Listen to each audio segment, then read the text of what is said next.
Hello everybody, this is Ram here and welcome back. We've had some disturbing developments. We've recently been sent a video by AC showing a missile test that was pointed very close to to our Kethan research area on Kerbin. This is made to scare us. As you can see in the top left hand corner, there's our little research station. They did not attack us, but we plan to have a preemptive strike on them for showing such aggression. Thankfully, at the same time, our satellite was in the area and could get these pictures. As we zoom in, we can see more that they have a working missile launching system in space that can hit our base. So immediately, we decided to launch up this. This is the new codenamed Awesome Defense ship. This ship will not have missiles that can attack the surface of any planet, although it will have 6 missiles on it that are highly effective at taking down ships in space. We immediately launched this ship, and with a new vehicle design that needed to be tweaked a little bit, as you can see here, we were hoping that we could get it up into space soon enough so that AC could not respond with their missile system already in space. The reason that we made this so that it couldn't attack any land forces was because we do not want to threaten AC. We don't want to cause any further repercussions, like them launching a giant missile strike at us. All we want to ensure is that we won't be shot down by them. And that is what we told them after we fulfilled our mission.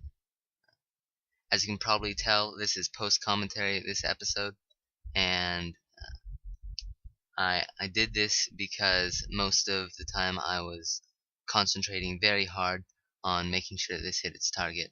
I was very pleased with this interception that we had. I normally take much longer to get an interception, but this one was very quick and precise.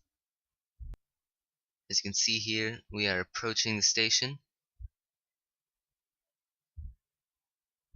Rotating myself a little bit so that it doesn't just speed right on by, and I'm making our orbits more similar. Now I have to warn you, the sound does get a little bit high here in just a minute. I made sure that the actual impact of the rocket with their ship was not sped up, so sound will be there, and it was a little bit loud. As you know, KSP's explosion effects or sound effects are a bit overpowered. And as I said before, this has 6 shots, but these missiles can be guided by the Kerbal, remotely controlled, and they have an infinite power supply. So we only needed 1, thankfully.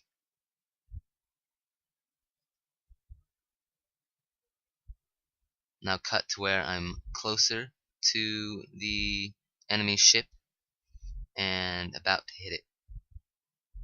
Here we are, just lining up in position.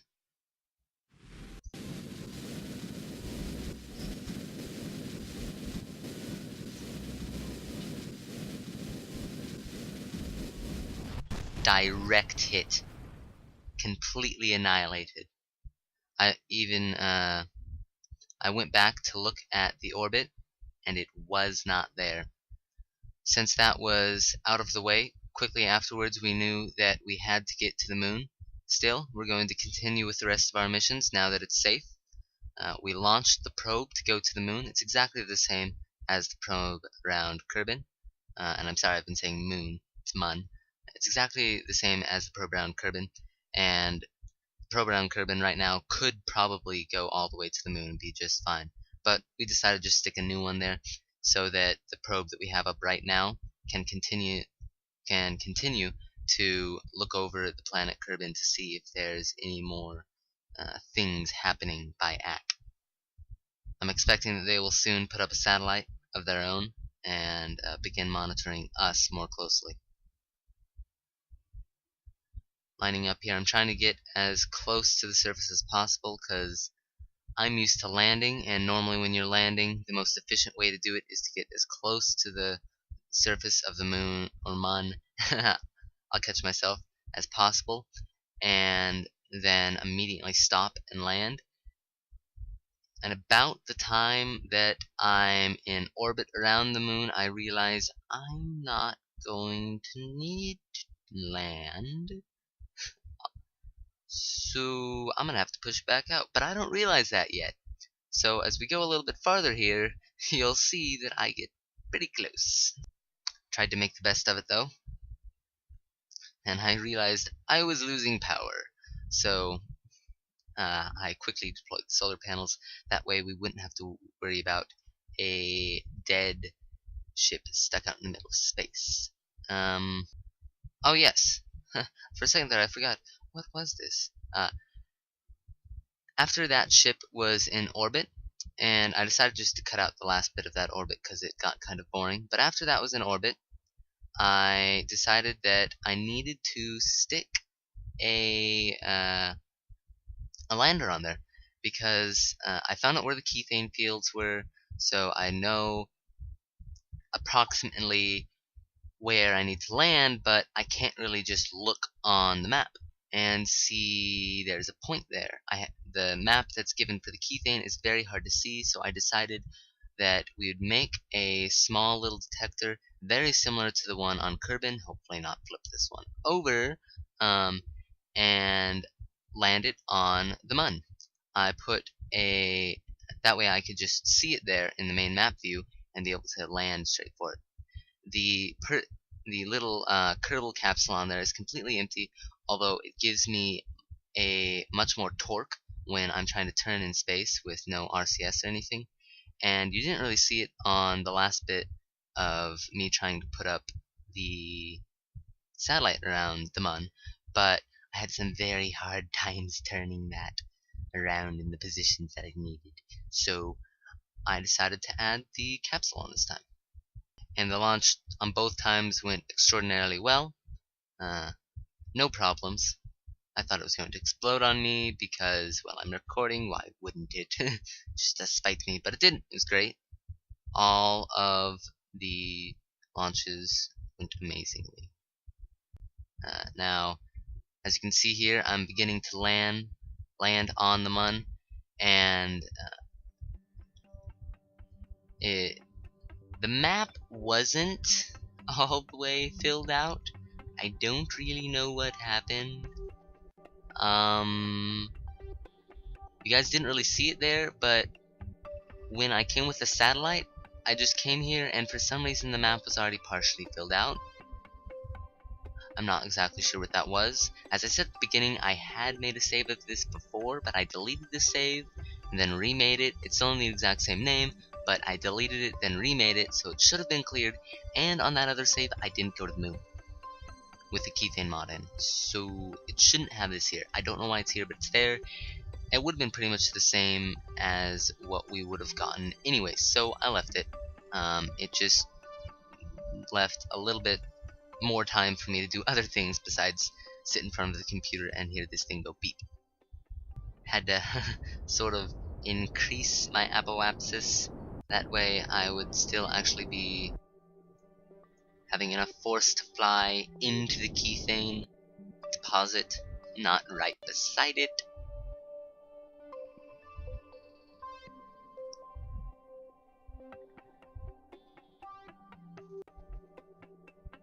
Just adjusting it here. Small sound bug apparently.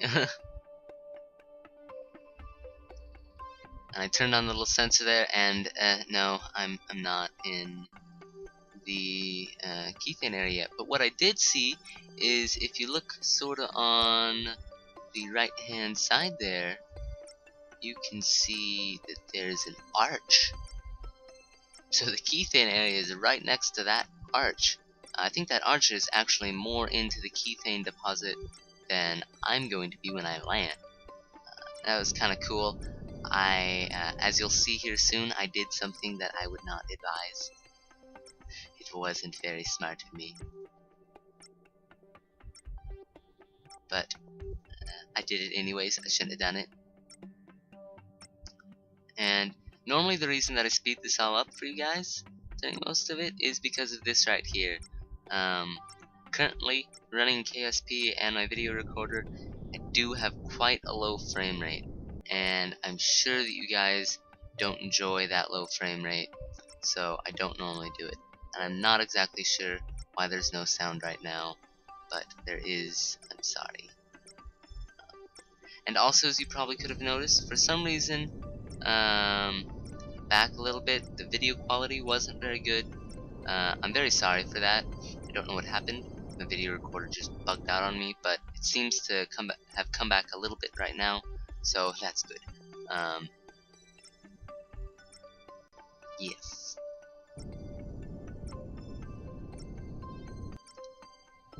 Please tell me if you guys like this post-commentary type of video. I'm quite impartial to it, and I'm not entirely sure that I should keep doing it. Please tell me if this is a good way to do this. And again, name for the Munlander, because I don't have one besides Munlander. I'm sure that you guys would like something better than Munlander, because that honestly seems kind of boring. But again, having to raise my apoapsis because I overcorrected and made myself fall way too short. And yeah, I overcorrected so much I was heading in the wrong direction. It was really bad. Thankfully, I had enough extra fuel. As I was saying before, I prepared enough for extras. I had enough extra fuel that I was able to push myself back in the right direction. Because if I didn't land inside that Kethan deposit, then I wouldn't have known where to land with the Munlander. So it's a good thing that I was able to correct that. I think I'm just going to speed up the video now a little bit extra until we're right about to land, so I will see you guys there.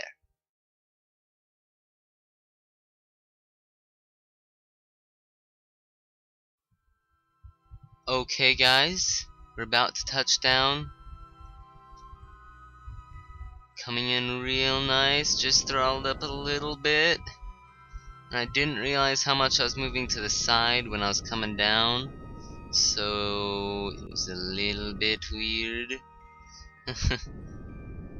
Slowly. No, not up, not up. Down, down, down, not up.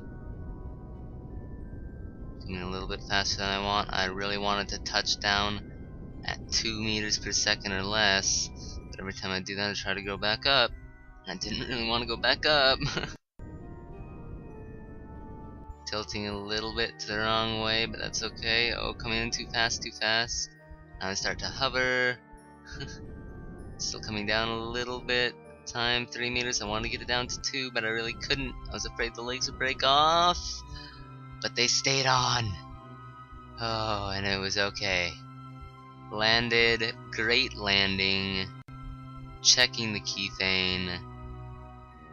Kethan dinging. Yes, that is the correct type of ding. We are in the Kethan fields. We might want to go a little bit farther than that, but we are in the Kethan fields. We know exactly where we need to be. It's great. Fantastic, successful mission. Thank you guys so much for watching. Please like or give the video a like. It helps me out so much. It lets me know this is the kind of video that you want me to do. If you want me to do other series, other types of video in KSP like tutorials. Hope you guys have a great rest of your guys' week. God bless, and I will see you next time.